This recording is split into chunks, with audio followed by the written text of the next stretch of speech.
Évangile de Jésus-Christ selon saint Luc, chapitre 1er, versets 39 à 45. En ces jours-là, Marie se mit en route et se rendit avec empressement vers la région montagneuse, dans une ville de Judée. Elle entra dans la maison de Zacharie et salua Élisabeth. Or, quand Élisabeth entendit la salutation de Marie, l'enfant tressaillit en elle. Alors, Élisabeth fut remplie d'Esprit Saint et s'écria d'une voix forte: « Tu es bénie entre toutes les femmes, et le fruit de tes entrailles est béni. D'où m'est-il donné que la mère de mon Seigneur vienne jusqu'à moi?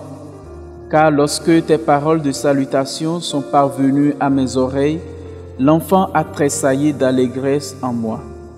Heureuse celle qui a cru à l'accomplissement des paroles qui lui furent dites de la part du Seigneur. » Acclamons la parole de Dieu.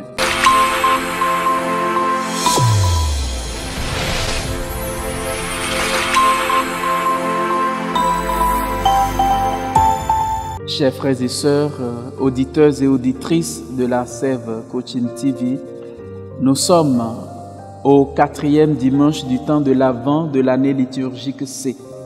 Et les textes que la liturgie nous propose aujourd'hui nous font contempler la figure de deux femmes, Marie et Élisabeth, mais aussi de deux enfants que chacune de ces femmes porte en son sein et qui ne sont pas encore nés. Marie se met en route pour aller saluer sa cousine Élisabeth. La joie qui sort de cette rencontre est que Marie va prêter main forte à sa cousine qui, elle, est enceinte de plus de 6 mois. Oui, Marie fait le déplacement pour célébrer la fraternité, pour montrer à sa cousine qu'elle a du prix à ses yeux. Et lorsque les deux femmes se rencontrent, la joie éclate. Cette joie est celle qu'apporte Jésus à Noël. Cette joie est celle que Dieu veut apporter au monde entier pour que ce monde soit pétri de paix.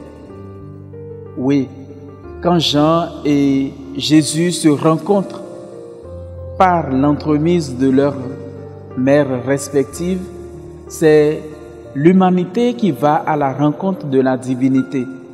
C'est l'homme qui va à la rencontre de Dieu, tout simplement.